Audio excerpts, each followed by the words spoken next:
I'm 17 years old. I just stepped off my very first flight with a guitar in one hand and a suitcase full of swimsuits and sandals in the other. I was born and raised in Southern California, so naturally I packed for a beach. The destination? Music City, Nashville, Tennessee. In January. My local host, a sweet woman with a southern drawl thick enough to spread on toast, took one look at me and said, "Well, good Lord, honey, it is colder than a witch's titty in a brass bra out here. Where's your coat, sugar?" And thus began my crash course in cultural translating. The lesson was simple: decode or die.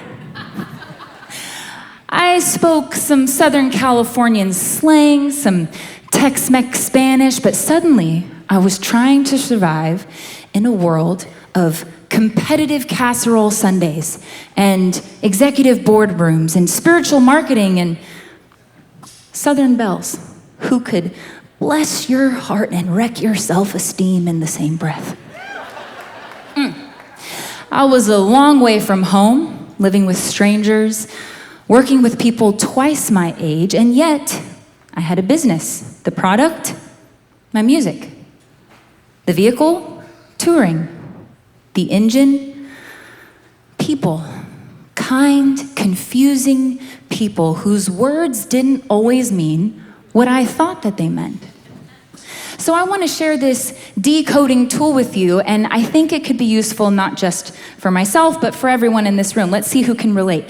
By a show of hands, how many of you have ever smiled and nodded along, listening to someone while having absolutely no idea what on earth they were talking about, but also having the feeling that whatever it is, it's probably not good?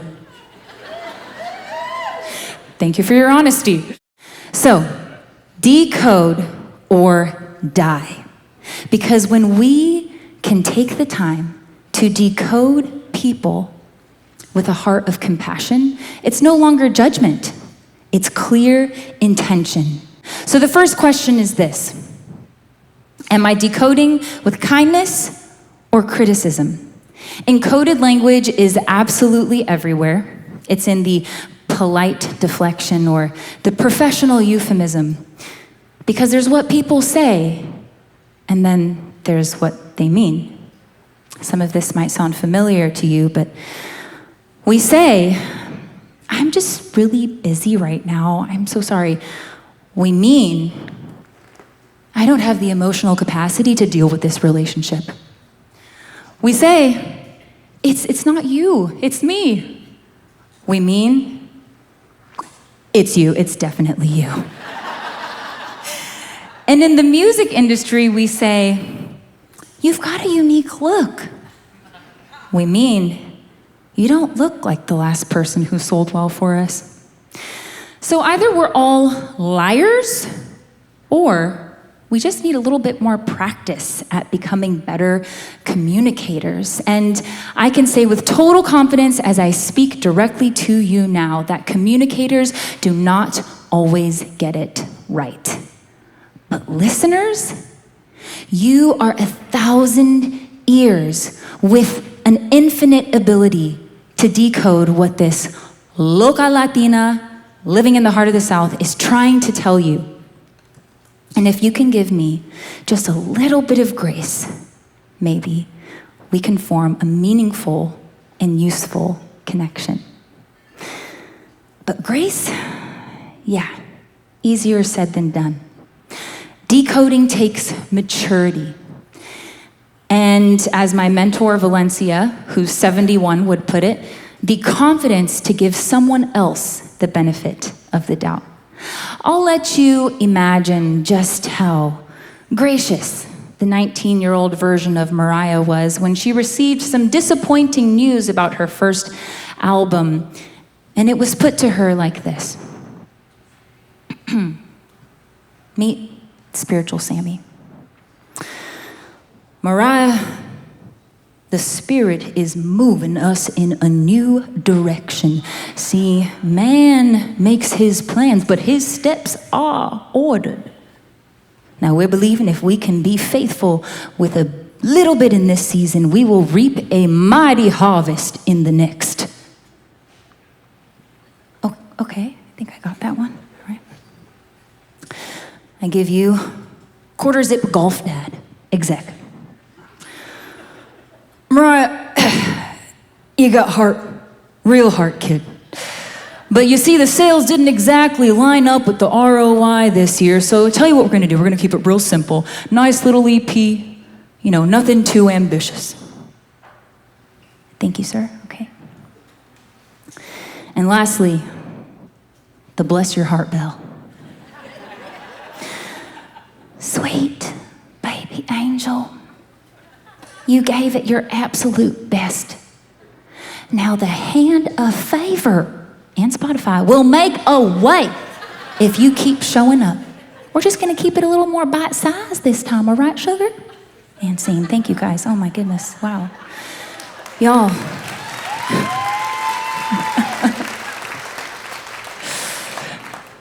If I would have had even the slightest appreciation and understanding of the importance of decoding at this time, maybe I would have asked a clarifying question, like, what are you saying?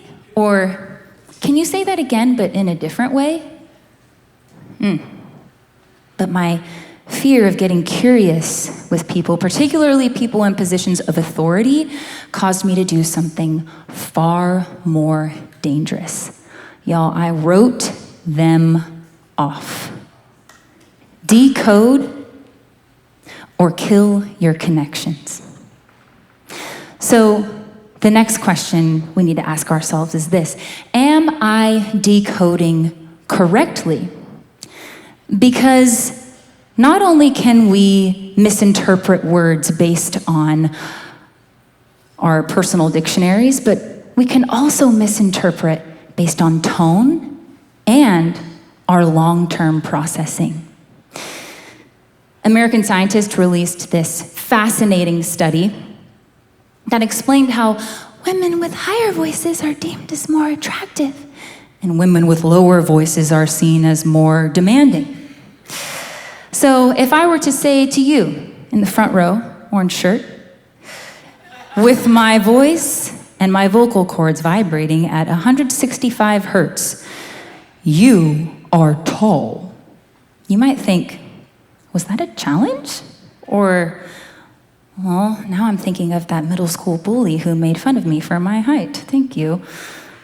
Or if I say to you in the floral halter, with my vocal cords vibrating at 255 hertz, you are tall, you might think, me?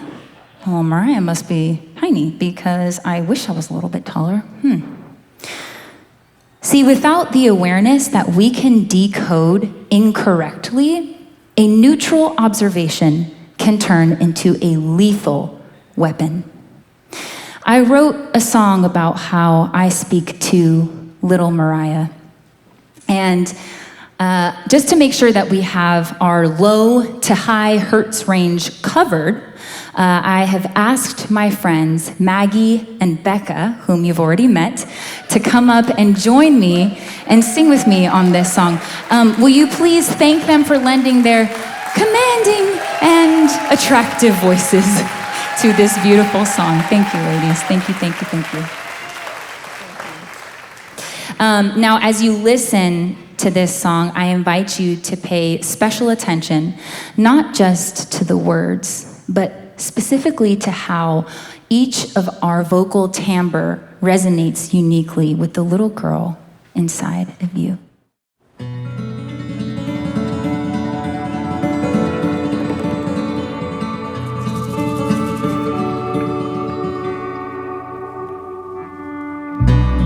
I used to think I could be my own hero. Now I'm more like my worst enemy.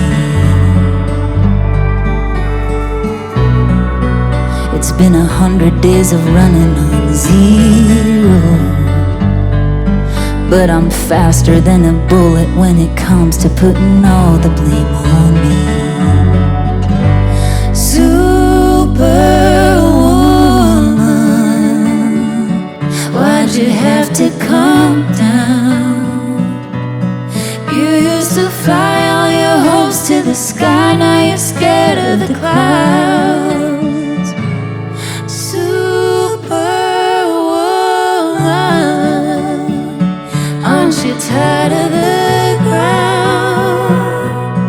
I know you think that it's safer, so you told yourself, hang up the cape, be like everyone else. Oh, I miss Superwoman.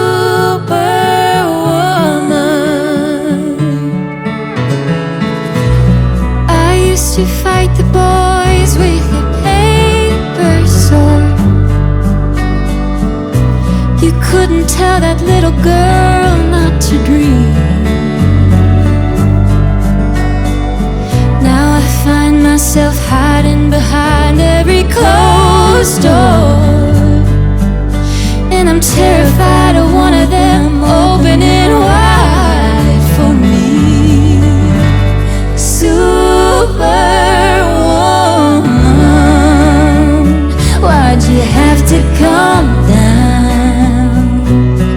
You used to fly all your hopes to the sky, now you're scared of the clouds.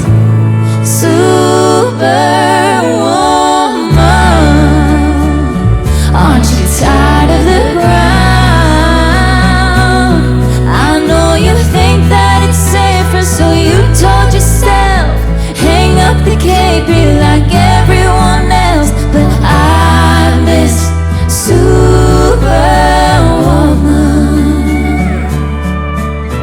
I may not be the hero that I was as a kid, but I need to believe like that little girl did. Superwoman, why'd you have to come down? You used to fly all your dreams to the sky, now you're scared of the clouds. Superwoman, aren't you tired of the ground? I know you think that it's safer, so you told yourself, hang up the cape, be like everyone else. But I miss Superwoman. Oh, I miss Superwoman.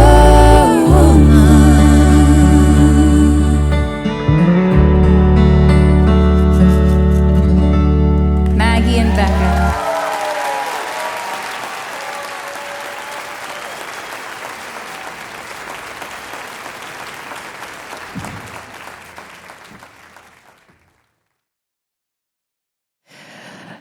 So the third question for us to ask ourselves is this: how do I decode me? See, I have to deliver the news and the truth to myself before I can receive it from anyone else.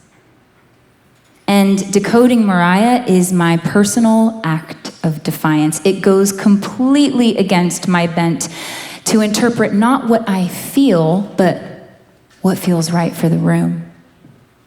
Something clicked for me on the day that I took my husband's advice and I stepped into the sacred studio space of his Aussie mate, a producer with a gray beard who cared more about bringing out my best work than he did tweaking some knobs. For 6 hours straight, he asked me the same questions over and over and over until there was a seamless and shameless connection between what I felt and what I said.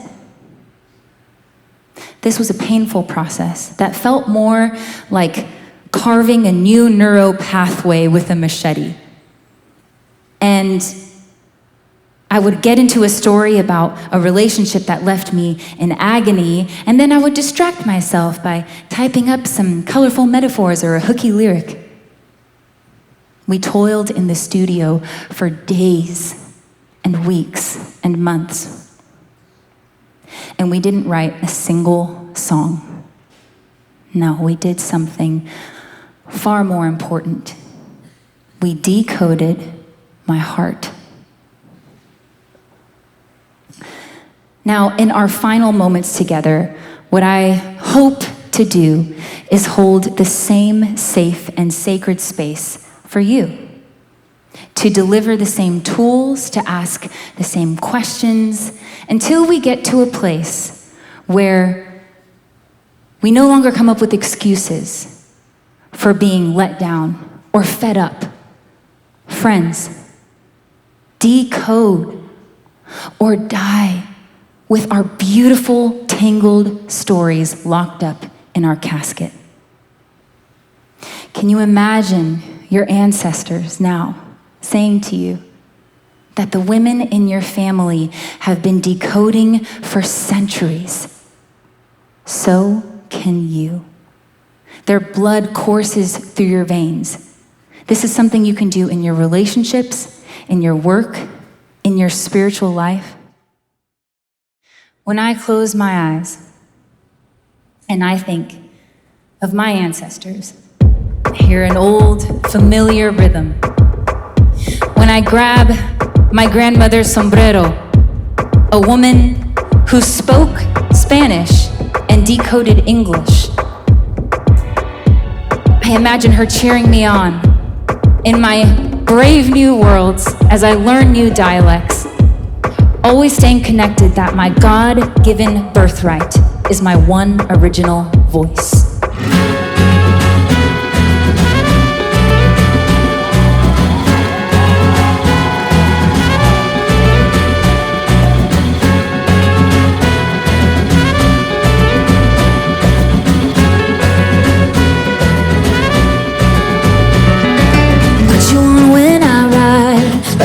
With the crown through the countryside, shade on my chocolate eyes. When the heat of the sun hits a record high, stay on top, don't fall off. A million miles to go. Sombrero, my halo, cielo, I love you, yo te quiero. Don't leave me, no, no, no. With you I'm never alone, keeping my head up high. Oh, my pride, you're my sombrero. You're my sombrero. Ayo. All right, I think it's time for us to hear from you. When we say sombrero, you say ayo. Let me hear you.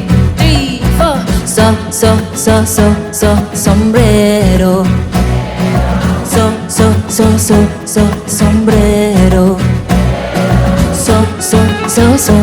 Sombrero. All right, let me see you stand to your feet. I need a little bit more ganas than that. Here we go. Sombrero. Sombrero. Sombrero.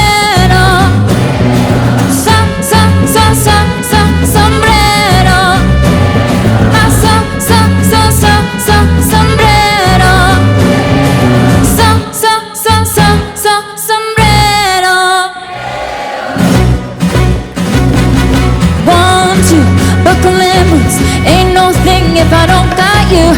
Dos, tres, tenemos, they can take it all, but they can't have this. Keeping my head up high. Oh, my pride, you're my sombrero. You're my sombrero. You're my sombrero.